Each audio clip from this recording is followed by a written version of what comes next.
Well, it's noon. I think we can go ahead and start. And I see that there are people on LinkedIn that are just watching it through LinkedIn Live. So again, for those people who want to participate in the discussions, please feel free to use the Zoom link, which is in the event description, and click on it. And that way you can actively discuss with us. So welcome to our business growth and AI guide for healthcare executives workshop today. And we are going to discuss how we can help you reduce the costs of operations, make your employees more efficient, and basically give you more time to care for your patients. And I would love to welcome our in-house AI expert, Ariana Smetana, who has years of experience with digital transformations and understands how people like me who are in data are so closely associated with the digital and AI transformations that we are all interested in these days. So welcome, Ariana. Well, thank you, Kruti. You are my partner in crime. There is no AI without data. And let me rename my name so people, let me see, can see my name as well. And we can start. Thank you for joining us, whether you're watching on LinkedIn or you will be joining us directly through Zoom. We would love to have engagement, and especially in the second part when we have Q&A, that would be wonderful to have you live. Okay. Should I go to the next slide? Yes, sure. All right, let's do this.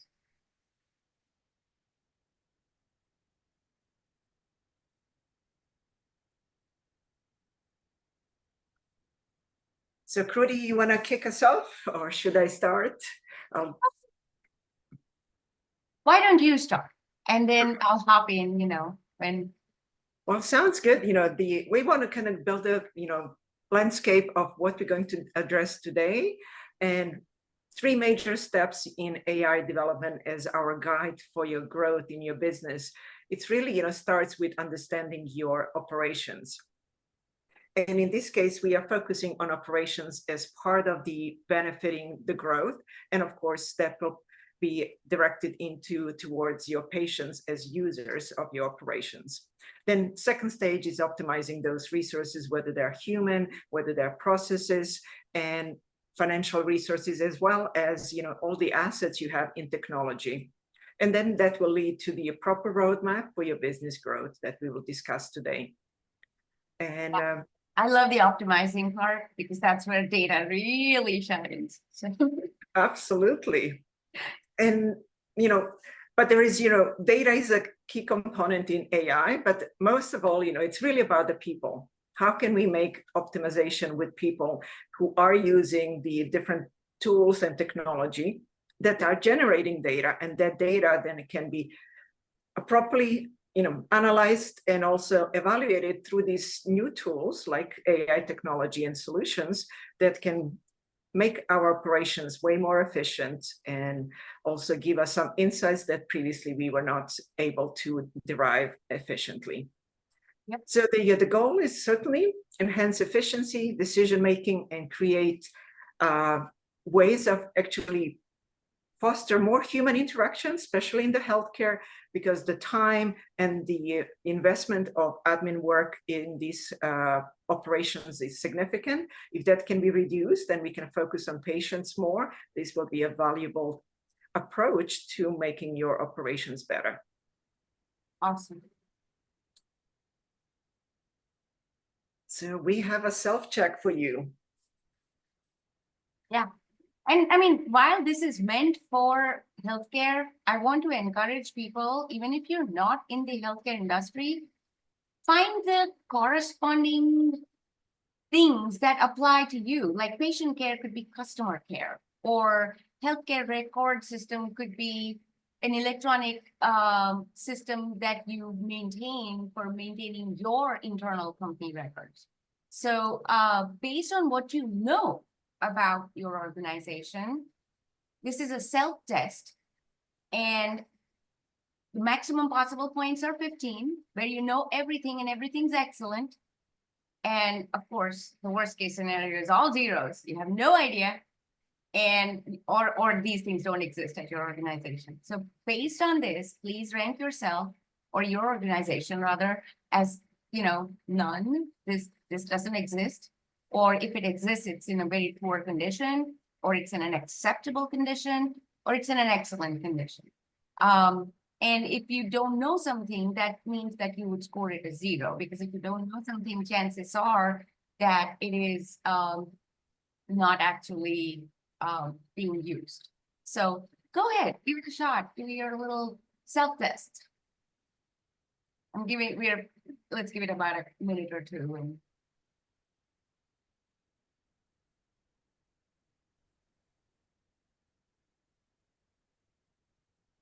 All right, I guess we have some people joining, but hopefully you will be taking your self-check, and we will discuss that after the presentation.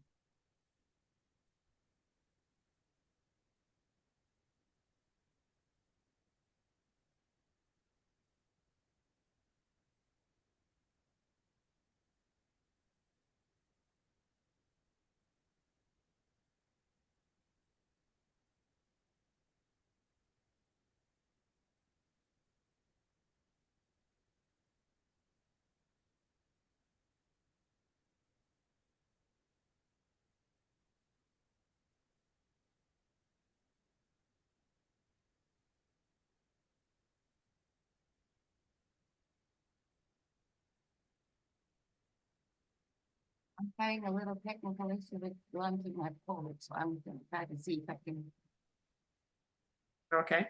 find it in a little alternative machine.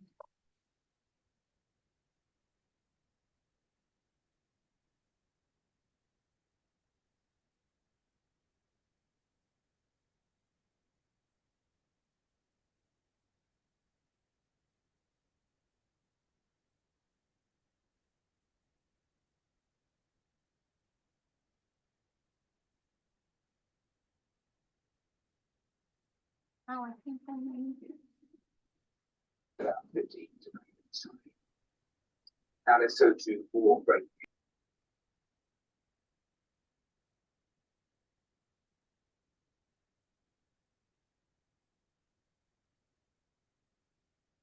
How are the results coming? I'm unable to launch my poll and I can't figure out what's going on. Oh, okay. Well, what we can do, we can email it to participants afterwards through LinkedIn, and we can post the results and discussion afterwards.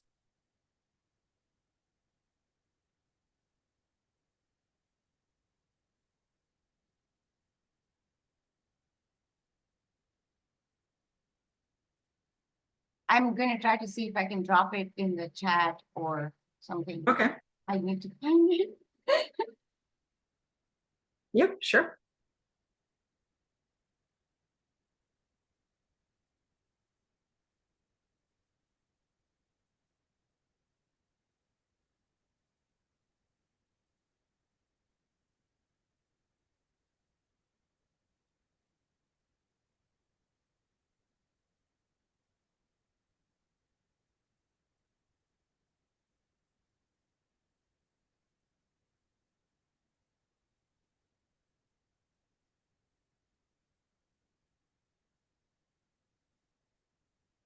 You may see a poll coming. I don't see it here. Yeah, I think I'll just have to email it later. I'm so sorry. I don't know what happened. I was working. At least I thought it was working, evidently it wasn't. Well, no worries. That happens. That's a beautiful things about technology. Sometimes work beautifully, sometimes it doesn't. or we create some glitches. Yes.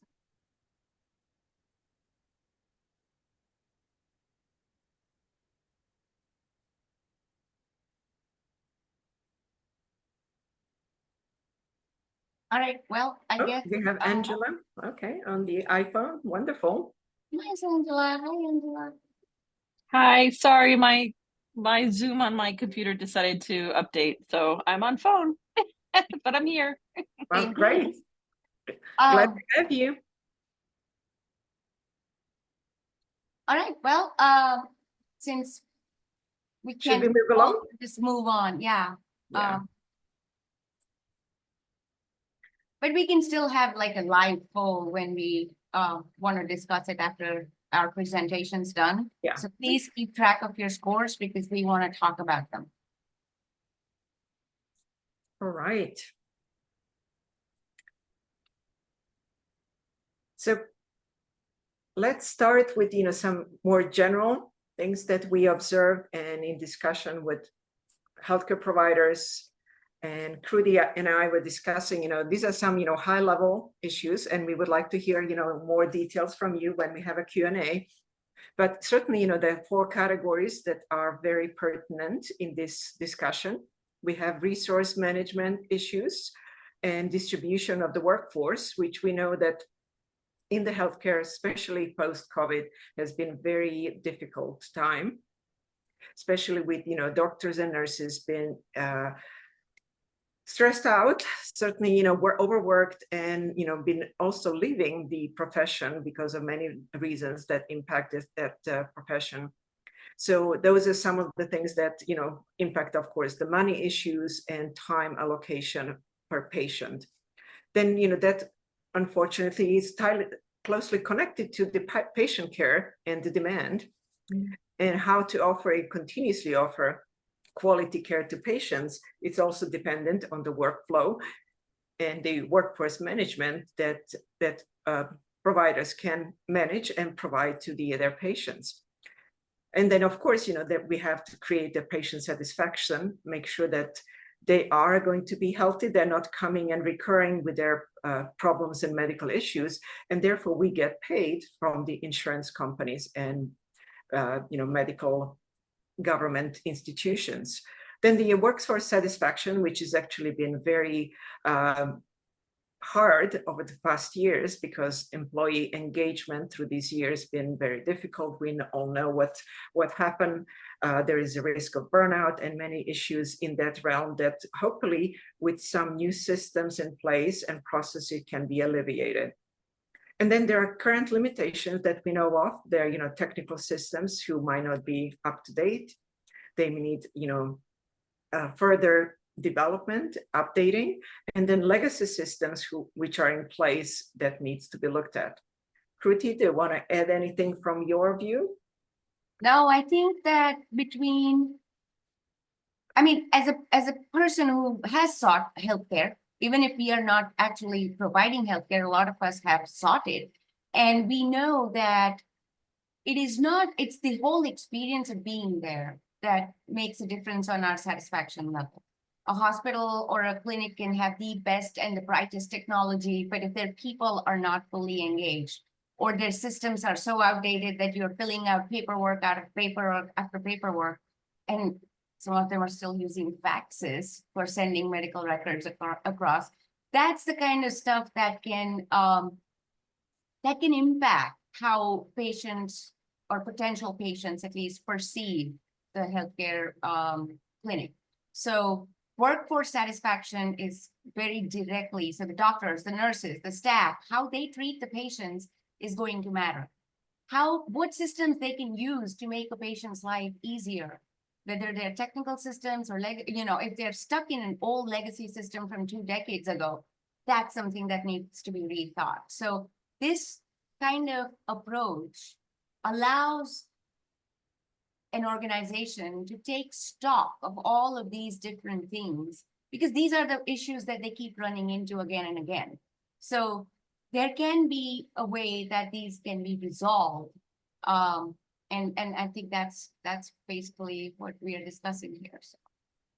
Yes, you couldn't say better, because there are two key points, understanding, your workflows and resources, and then of course the data that comes out of all of these processes we have and interactions, and then this data needs to be analyzed and derive best outcomes for the patients. So, before we consider any advanced solutions like AI, definitely, the data quality, which we'll be talking in the next slide, accessibility and comprehensive understanding needs to be developed. So this is, what we think that the key message needs to be before anybody jumps into considering AI as a solution. Everything starts with your data. And we want to kind of make sure that it's understood that data comes in many different formats, and not every data is actually relevant for every problem that operations may face. Certainly, could be, data comes from, sometimes from a paper, unfortunately, which still exists in the, filling the forms for registration. Then there needs to be entered into the system, which then those systems need to be communicating with administrative staff so they can allocate the resources for the doctors and the patients. And then many other steps are involved, which are a lot of manual work and sometimes, even data entry work. All of this work creates data, and this data in the new world of, emerging technology like AI can be actually automate and can be also provide some new insights into operations that previously were not easily done. And this is kind of the graph we wanted to show you and talk about this, often called black box, what it is behind that. And Kruti will lead us to the kind of process of from data to model, what we're doing with that, and kind of how we get the, simple predictions that AI can generate. Yeah, thank you. You're spot on. Like, there's a lot of type of data. Some are actual measurements. It could be the height or weight or blood pressure of a patient, for instance. But there could also be, the data is also the type of communication, right? Like when you talk with your doctor and you're telling them what's going on with you, that you're providing them with that information, that data, right? So just like you depend on your doctor to kind of process what you told him or her and tell you what a potential solution is to your healthcare problem. Similarly, data is collected, and we use the knowledge of math, stats, large language model bases. All of these things, it can be used to create specific models and specific estimates of what could be, what is driving a certain number, what is driving a certain information. And it has to give you an output that is predictive in nature. Prediction means that, I'm just making this up, but if you take your child to the doctor at the age of 6 months, you predict that when you take them to the doctor at the age of 9 months, that they will be a little bit heavier, they'll be a little bit taller, right? That's the prediction, but by how much? Your prediction might be very different from a physical measurement prediction. Now, what data does is that when you bring your child and 500 other people bring their child, now it's possible to use that data to see what is the difference that is expected between 6 months and 9 months of any child on an average, right? Now, the more information, instead of 500, if you had 50,000 data points or 5 million data points, the level at which you make that error goes down. The prediction becomes more accurate because for every data set that goes into this system, it adjusts the model and it gives out a prediction. That prediction itself now feeds back into the data loop. And so it's not like some voodoo magic going on behind a black box. It's actually a living, breathing model where a lot of human beings with that statistical expertise, and me, would be the one that help build that model, estimate those parameters, and test and retest and retest to make sure that those are the accurate parameters. And for that, different types of data require different types of models. What's going to work for a child's height and weight is not going to work for an adult's height and weight. I mean, if an adult is growing by 3 inches in 3 months, we have a real serious problem. And that's what we need to keep in mind, that what goes in is what determines what comes out. There's no magic happening, but basically it's like the garbage in, garbage out principle. You put in useless information, you're going to get useless information back. So the more meaningful the information, the more meaningful the analysis, the more meaningful the algorithms that are driving those analysis, the better the prediction, the better the accuracy, the better the reliability of what output you get. Thank you, Kruti. In the next slide, we will actually now, dive a little bit more into that, what data you need to start with to actually build that use case. And often, can we consider that AI can solve every problem, but unfortunately, we don't have enough money to solve every problem all at once. So the approach in any AI strategy development and initiative should be really focused on what problem we're solving and isolate that problem first. Because the problem that Kruti brought up about development of a child between 6 months to 9 months will require a different set of data to actually arrive to really conclusive answers. Versus if we want to decide how we're going to manage the workflow for the nurses who are assisting this child through this process of the visit, or doctors who will need to interact with this child, that is all processed through a different set of data, which is typically workforce management, HR system, and that is an entirely different set of data that we will need to extract into our AI model to derive conclusions and certain predictions that we are looking for. So in step number 1, I always advise all my clients, we need to really understand the problem and understand what we're trying to solve with this specific problem in your organization. What are the symptoms of this business challenge? What workflows are most affecting this problem specifically? Has it been done or tried to be fixed in some way? Could it be done better? Then we need to really consider, who is involved in this process? Who are the people in this process? Who are the stakeholders and engagement from management to every user in this process? How is that done? And when we answer those questions, who needs to be involved, it's really going to show us the other layer that we need to analyze before we jump into solutioning any problem. So we also need to know who is going to champion this specific issue that in the organization, who are the enablers, who are actually a deterrent, who are maybe not doing things right and actually exacerbating the problem. Do we have the governance in place how to address this problem today? Do we need to develop a future governance, how this will be done in the future with this new tool and new perspective? And who are the decisions makers that we need to engage in in ideation, problem solving, and development of the solution?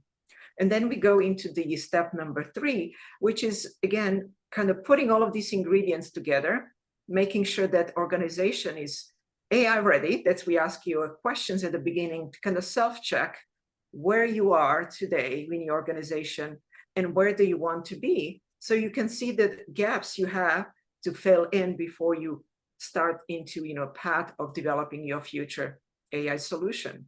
So what is, of course, we need to determine what this journey going to look like for you. What is the North Star? What is the vision? And what is this business growth you're trying to create with this specific solution we're developing? And then we need to build the KPIs and metrics that we're going to measure along the way. And we, of course, need to address any concerns which is related to governance, IP, privacy regulations. That is utmost important in the healthcare, and that needs to be part of every discussion we have in this matter. And then from all of these ingredients, when we answer all of this set of questions and then we start developing a roadmap. and building this business case that we can develop this solution going forward. And that would be my recommendation for building a good foundation. And we have some new key points in the next slide. So one of the key building blocks of any AI initiatives, and these are not in any order, they can be done concurrently as well, absolutely involvement of the key stakeholder and shareholders, depends how the organization is structured, in decision-making, ideation, and building this use case will be extremely important. Nobody, especially in development of AI, those voices need to be heard for many reasons that need to be part of the discussion, especially because it's data, sensitivity, organizational changes. So we need to determine, likewise, how skill sets we have, what requirements need to be met, how we're going to train and upskill when we have this new solution in place. What would that mean for the organization? There will be a great deal of component that often is overlooked. It's change management, really understanding how humans will take that leap forward and make sure that they can actually benefit from this new system. They can benefit from the new steps. They can do their work faster. They can be actually benefiting them as well to have a well-being in their workplace, less burnout, and actually generating greater satisfaction for the patients. And most of all, of course, this is all going to require financial requirements and budgets to achieve all of that. So there will be always a balance to be struck between what investments need to be done to achieve this new paradigm and what is the cost associated. Certainly, we have some sunken costs with the operations today, but there is opportunity cost that needs to be observed and needs to be addressed as well. Kruti, any thoughts from you? No, I completely agree that the people that are going to be involved, whether they're decision makers or whether they're the ones that are actually going to be using the technology and relearning things, if they're not, kind of goes back to what we said earlier, if an employee is not happy, your customer is not going to be happy, no matter how hard you try. So making sure that they're on board, that they understand that upskilling is not so AI, that's a big thing that people worry about, is that AI is going to replace their jobs. And as management, as an executive, it would be essential to keep them aware that they can be upskilled, that they are not going to become redundant just because the organization is going through massive changes in order to improve efficiency. So I think those are the kinds of things, and this is where the budget becomes necessary to take in mind, because if a company or an organization is thinking, I'm just going to fire 3 people and take their salaries to pay for the AI, that's not the optimal way to deal with this situation. There are solutions. There are so many people and in this AI space who are creating bespoke solutions for people that the budget can help determine the best pathway forward. But if you're going to take off the same people that have worked for you for years in the process of doing this, I think that's when I bring up that whole check what your goals are, check what your objectives are, because if you can't keep your people happy, how are you going to keep your customers happy? And so I agree with what you said. It's just a question of learning to, grow organically. So.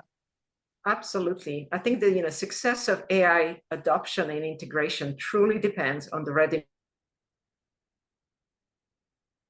of the organization, especially the people, and of course, the processes and technology that are currently in place. Identifying any skill gaps, and of course, desire to implement this change will be extremely important. That's where the change management comes in, and people are engaged and actively seeking to have a better solutions in place. AI literacy is extremely important, like I mentioned, should not be feared. should not be, thinking that, it's going to replace me. Actually should be viewed as this will be something that is going to enhance my job, it's going to enhance my knowledge, make me better and faster in my work. And actually, I'm going to ultimately benefit my patients who are going to get more time with humans and less time doing my admin work. So these are the key messages that we would like to impart with you. I'm going to the next slide. And this is kind of, I'll touch very high level because this is a very kind of elaborate process, which we won't have time to go into, but designing a roadmap for AI solution needs to be very thought out process through the entire organization. Like I said, starting with the business problem and isolating the most critical ones and determining which are the ones that are going to bring the most value need to be determined in many different criteria. And then we're going to go to the next phase, which is again isolating, do we have the right data? What systems, what data we need to work with? What are the correlating factors? What are the objective functions that we need to address? And then, of course, now we're going into more towards technical aspects. How are we going to model? Who we're going to work with? Are we going to outsource this? Are we going to try to hire people and build this in-house? Are we going to buy off the shelf? There are some multitude of answers we need to dive into before we decide which path we're going to take. And at the end of the day, we also need to keep in mind, always needs to be a business case which will have ultimate value for the customers, for the operations, whether our internal customers or external customers, or both, at the end of the road, that we improve our operations. And we can, talk about any other, questions down the line with you at the Q&A. Yeah, I think that's, let's talk about a case study, Ms. Ariana. All right. So just to give you kind of, flavor of what we've been working on, this is an example of the healthcare provider in oncology.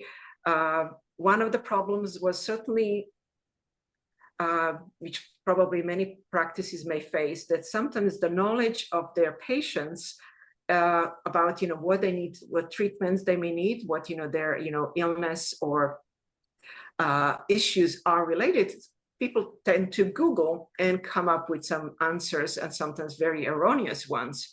So in the process of actually solving, user, which is a patient, engagement and education, created an app which can actually help in many ways this admin work of, whether it is scheduling an appointment through this, answering questions about, health and, various treatments possibility, and then actually, in the end of it, mentoring the status of the, patient engagements. So creating an interactive digital tool helps doctors and the admin staff to be very closely aligned with the patient before they even step into the premises, into the facility. When they step in, we already know how much they know about, the treatments, how they need to be hyper-personalized their treatments. The doctors can spend more time in really addressing the core questions and treatments they need to have versus, kind of have the usual, questionnaire and, preparation meeting, which takes a lot of time and can be sometimes, almost, prevented through these new digital tools. And then on the back end also creates a closer interaction with the doctor. Doctor has a means of communicating, likewise patient as well. They have this data that can give them multitude layer of information from, emotional well-being of the patient to, patient care they can provide, and specific treatments they need to tailor to specific case they have. So wanted to kind of, give you just an example of type of data and certainly type of process that can be augmented through this technology, and then give doctors and admin staff and nurses way more time back to focus on human interactions and patient satisfaction than working on the, all the tasks they tend to be tedious and manual. I'm just going to add to this. I've not seen this with any of my doctors for my kids or anything, but I had to take my son to Air Rosti for some therapy for sports injury. And they have a beautiful app. I mean, all the stuff that his doctor basically gave him after, so he was able to enter all his symptoms in, measurements. When we went to see her, of course, she talked with him, but there was a lot more. She already knew a lot about it before, we ever saw her because she had seen the responses. And that made that process so much more pleasant and so much less stressful. And when she assigned him exercises or whatever, it just showed up on his app. And that's, he just had to check mark every day. So she was able to track that he was doing what he was supposed to be doing. And it's so mind blowing where we've come and, the ability of, I mean, yes, that was physiotherapy, but I'm sure that, now I look at this and it can be applied to so many different simpler solutions to, making patients happy, and saving time for the providers. And that's one of the key points, actually, saving time. Just to tell you an example, typical time with the doctor in the beginning of this process was, an hour to explain and ask all the questions, which could have been asked through this new system, through new app. And now this can be shortened to 15 minutes because the doctor already knows and pre-analyzed the questions and interactions, and now it can go straight into addressing what needs to happen and expedite that process for the patient as well as for the operations of that clinic, which saves time and certainly can benefit the patient as well, because sometimes in certain areas, especially oncology, time is critical, and not every patient is in a critical stage, but in certain instances, that is very important that treatments and procedures are done in way more timely manner than ever before. And this is an amazing saving in time and operations and many other aspects that patients can gain from this type of tools. Cool. I'm going to move on to the next slide. Yes, I think we are slowly wrapping up and we'll be going into the Q&A. Yes. I wanted to give you just kind of wrap things up and what outcomes can be achieved when you work with us and what is the point of actually doing all of this work. So, certainly, we would like that, you design the perfect process and seamlessly align your operations as possible from your patient interactions to all the way to operations and then, successful outcomes.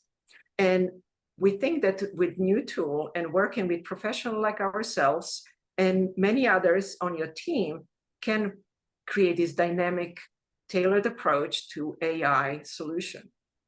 And in turn, of course, this needs to be tailored to improving efficiency, specifically targeting the critical areas that needs to be addressed, creating smart goals and KPIs that need to be tracked to improve that and measure along the way. And we believe that this will enable growth of your operations, satisfaction of your patients, and it will raise the healthcare excellence, reputation, and reliability. And we would like to, hear more from you about what you think. Yep, And going back to Kruti. So I'm just going to drop this here and then I'll stop screen sharing so that we can all turn our, videos and audios on and actually have a discussion. But ask yourself, did you score? Or did your organization score at least a 10 out of 15 on the poll? I mean, on the self-check. And you can put the self-check back on in case they missed it. Yeah, but I don't know if was. It's right here. Yes, there might have been people who might have missed it. So if they can just, I'm going to leave it here for a couple of minutes, but I invite everybody in the audience to please unmute yourselves and share your questions or feel free to share your results. I'm kind of curious to see if anybody scored more than a 10, and especially if you scored more than a 12, I want to talk to you. Like, what are you doing? Because that is amazing. So I'm just going to turn it over to the audience now, please.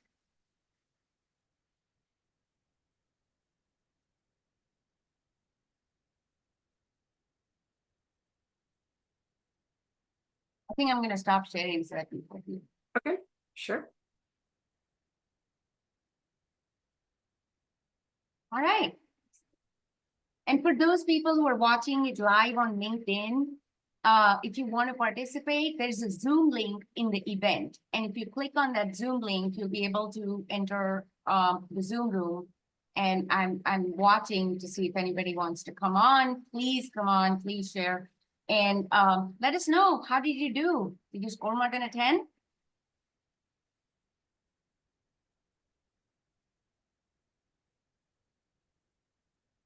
Oops. Oh, wow. We have Brian coming on. Hi, Brian. Hey guys, how you doing? So I'm a 0, but in fairness, I don't operate a healthcare organization, and so those questions are obviously related to that. But I did at least want to jump in and say this was great information, especially for those. Please continue to share this. Obviously, as I'm a technology broker, so I'm a huge advocate to leveraging technology to make your customers, or in this case, your patients' experience that much better. Because as we all know, the more we have the easier it is for patients to engage with you and your organization, the more likely that they're going to get those screening done. So the appointments are going to be, they're going to get those needed checkups that if you make it difficult, they're not going to go, right? And you made a great point with your son and his physical therapy. You're right. It's a different experience, and now you're spoiled now because to go to anywhere else, right? Would you want to go anywhere else? So now we're not even talking about experience, but now we're talking on keeping your customers, even your patients, stickier now. They're not going to want to go anywhere else. Now they're spoiled. Like, what do you mean I have to fax you my schedule? What are you talking about, right? So anyways, I just want just wanted to jump in and give my 2 cents in that sense. Brian, I'm sure you work with, different, healthcare, organizations, and, some may need, upgrades that you can provide. And, that's always great to have you as a partner in the, journey that sometimes needs to take, infrastructure needs to be updated as much as, organizational change, with people and processes. 100%, 100%. And regardless of whatever fashion, whether it's in communication, information security, or cybersecurity, and we talk a lot about patient experience, but what about your own employee experience? Yes. What's their experience dealing with within your own environment? And if you haven't upgraded your systems at all, and again, you're still using paper for scheduling as an example, right? What is that for your own staff, right? So there's a lot more implications other than just, and of course, not even talking about costs. I mean, just the list goes on and on and on, right? So, yeah, they're definitely missing the boat. Again, not taking any advice you guys shared here. They need to, for sure. So continue to share. Absolutely. Yeah. Well, I mean, what I loved about this whole process was the fact that even though we were talking about specifically healthcare cases and case study, it does apply to pretty much any business that is, it's the same considerations. It's just different names. Oh, without a doubt. So. Yeah, without a doubt. But as you guys alluded to, that in the healthcare or even the financial services, they're obviously more heavily regulated, require more constant audits, whether it's SEC just for compliance, or whether it's HIPAA and high trust and you name it, right? So all of those pieces need to be a factor, and if you're not keeping up with the technology to help you manage and maintain that, you're at risk, right? You're at risk. And it's, I don't know if people can appreciate that the average breach is over $9 million to you and your organization. That's just in America. Worldwide, it's less, believe it or not. For some reason, we're really expensive, but in the US. So the average breach is either going to put you under, Yeah. you know, if you're a medium healthcare organization, or it's going to damage your reputation. And I don't know, it just, Yeah, that's tough. Yep, the reputation, the reliability, Yeah, the experience. I mean, what's ironical is, like we talked about earlier, it's not that difficult to upscale all of these and with a lot of ease. But I think that the concerns that come in are people are not really sure what data means in the context of AI or what AI means in the context of technology. There's so much on the one hand, we have over information about all these evolving AI tools. And then on the other hand, there's a lack of information on what these tools can do.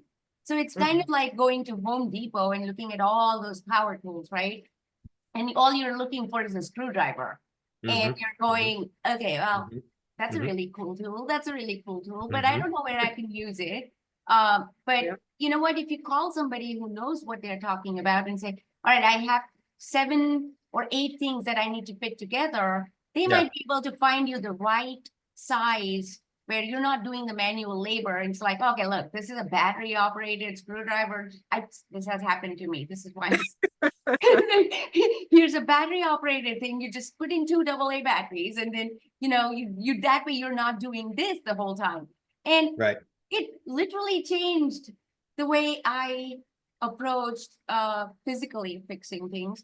And to me, any it projects. seems Yes. like, well, it didn't do much, and to but at your least, hey, I have my little battery operated screwdriver.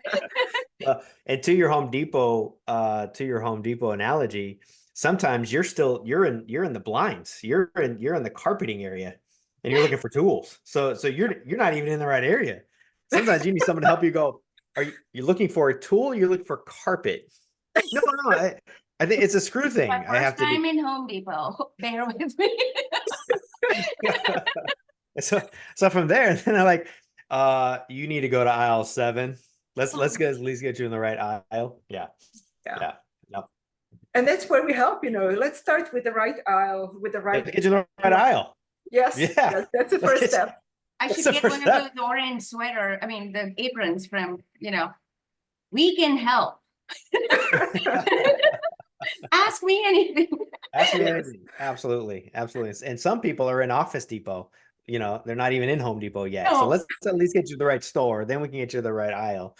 Right. Yeah. But we'll meet you near. Yeah. Exactly. Yep. And that's the purpose. We wanted to have this discussion to at least start people in the right direction, to start thinking. David, join us. You have any thoughts? This is just a very good discussion. I'm not a clinician, so I don't have expertise from a provider perspective, but I've done some work in the healthcare space on the business side of their operations.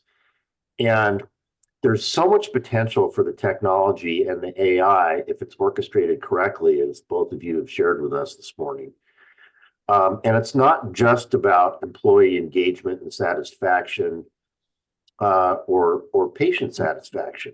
Healthcare in the United States right now is really under fire. And the current operating model in most provider organizations and systems is not sustainable. And whether you're for-profit, large, small, nonprofit, it doesn't really matter. A lot of the same forces and market pressures are in play. We have acute staffing shortages, as you pointed out, and it's not just in the provider spaces, it's also with support staff and administrative personnel. And from a process standpoint, delivery has only gotten more complex over time. The providers that we do have are, to your point, have been spending more of their time, not with patients, but with administrative tasks that are often repetitive in nature and are probably or could be candidates for automation and AI. And the more productive we can make our people, and the less time that they can spend on these routine tasks, that has implications not only for the employee experience and for patients, but it increases productivity and improves the revenue cycle and allows these organizations to get a better return on their investments in people and technology, and indirectly address some of the problems with staffing shortages. And it's not just a financial benefit. Another problem we have in healthcare is unequal demographics of where the providers are and where patients are. Yeah. And some areas have good coverage and others have relatively poor coverage. Rural America is really hurting right now, and we just don't have enough providers in those spaces. And a lot of these automation tools can help to improve outreach and access for patients that aren't getting direct access today. So the use cases are manyfold, and I just wanted to say thank you to both of you for the great work that you're doing in this space, because it really makes a difference for all of the stakeholders, for investors in for-profit and those that help finance solutions, for patients, for providers and employees in this space. We all can benefit and gain from the work that you're doing. Thank you. Well, thank you, David. Appreciate that. You can ask it out loud. Yeah, you can ask it.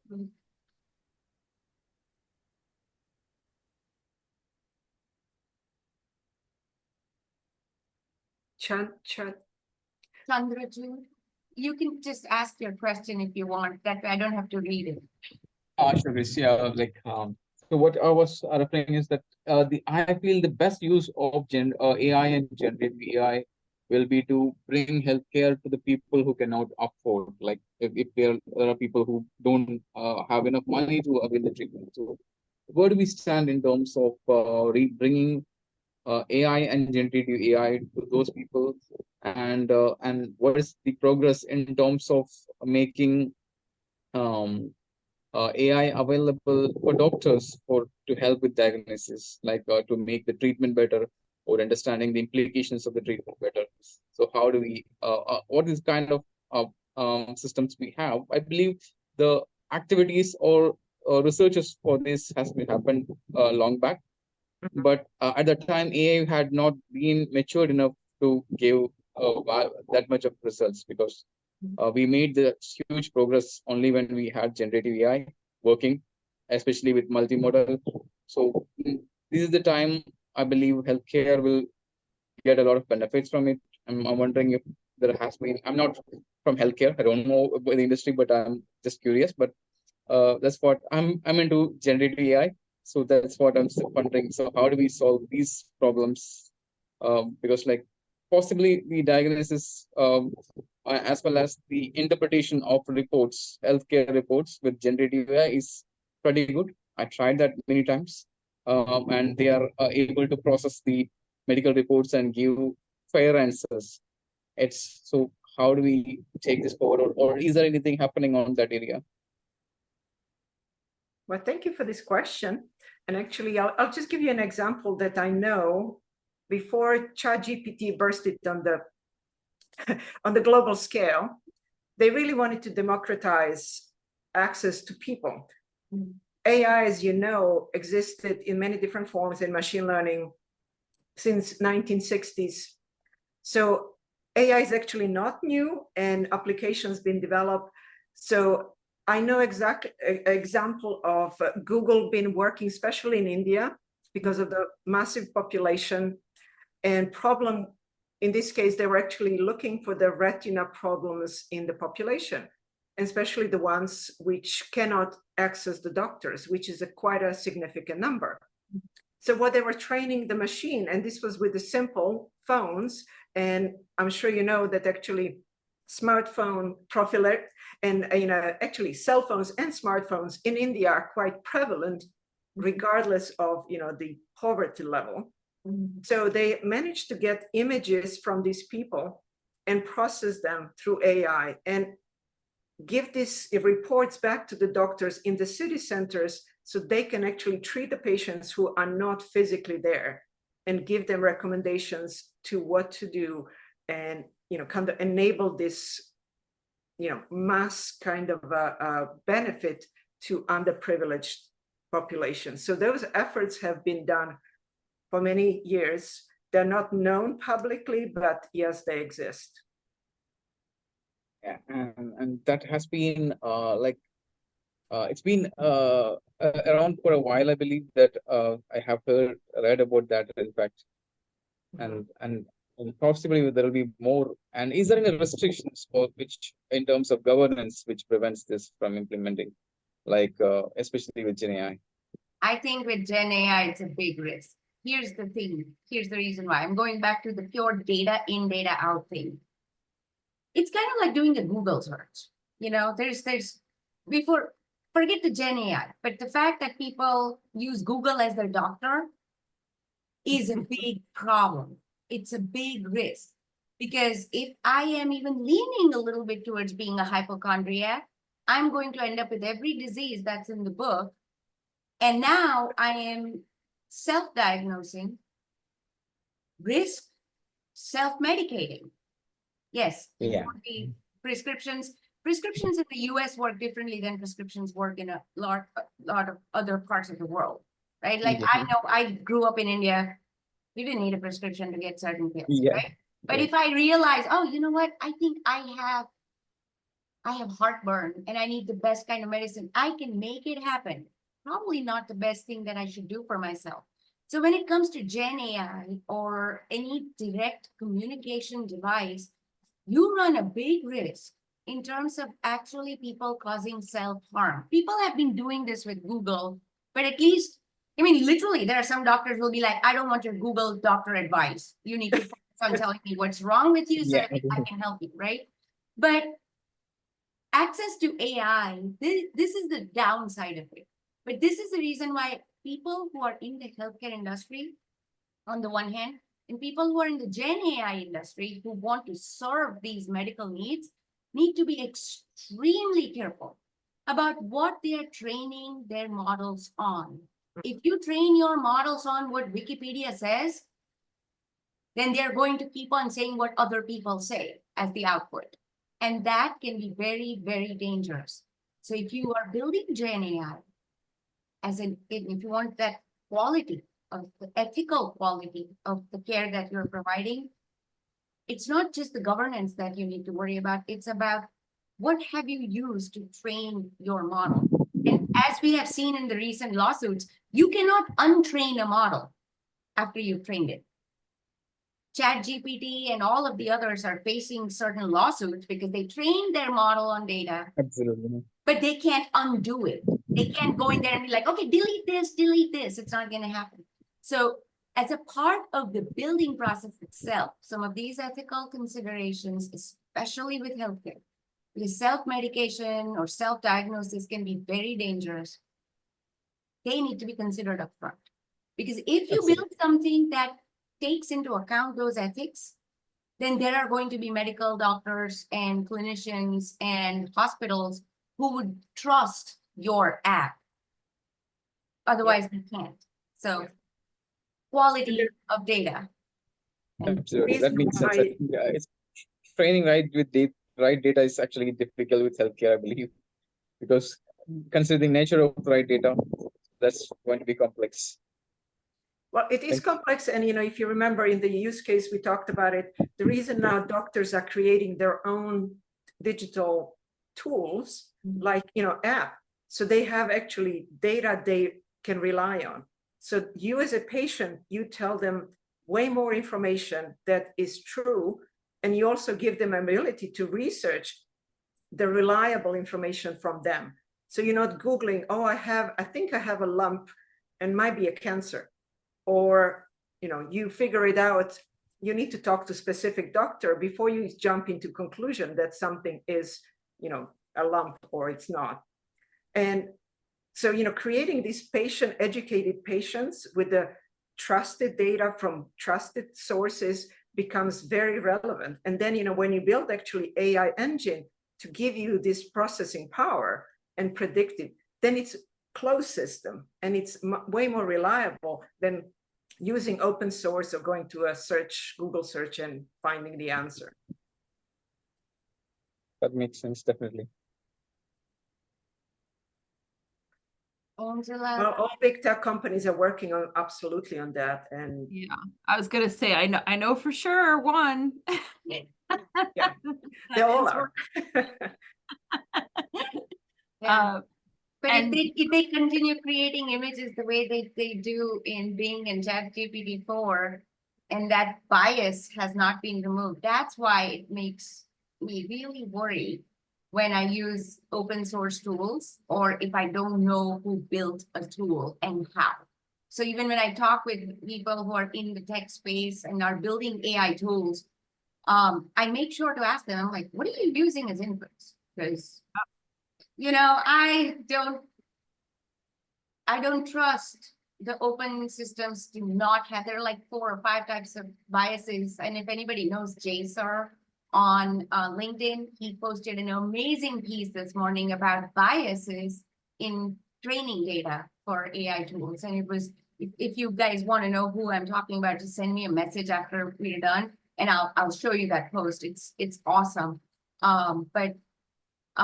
Yeah, sorry, Angela, you were saying something. I didn't mean to cut you off. Please. No, not at all. I fully agree. And I think that's I think that big tech is not using the OpenAI forum. They've been working on it for Yeah. years. Yes.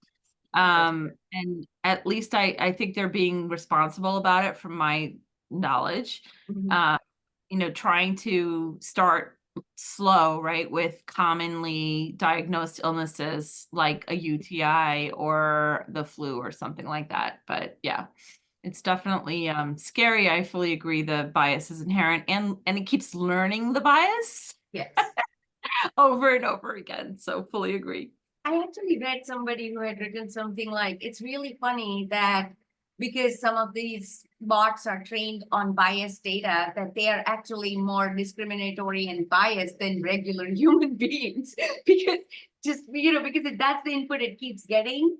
And so the bias becomes more and more stronger in terms of the predictive data model, right? So the parameters are off and they continue to remain off. And so they're measuring something quite different than the objective. Yeah, I mean, I could tell you just from my assessment experience on skills and hiring, right?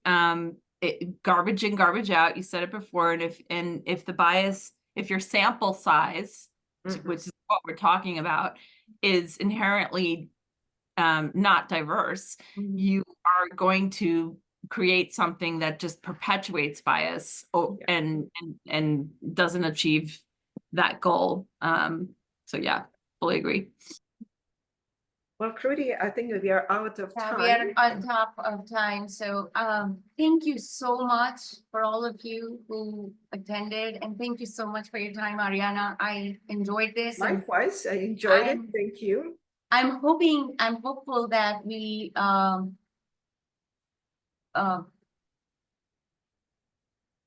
get at least some interest. And I'm going to drop a calendar link here in my Zoom. It's a 30-minute meeting. And if you let me know, give me at least a couple of days of heads up time, then Ariana and I can coordinate and we can be on the same call. I'll also post this link on the event page.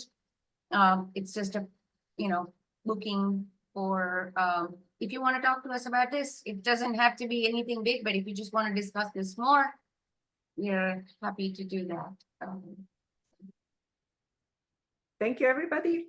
Thank you, Enjoy everybody. discussing this topic, and hopefully we'll hear more from you with any questions or feedback. We would really welcome that.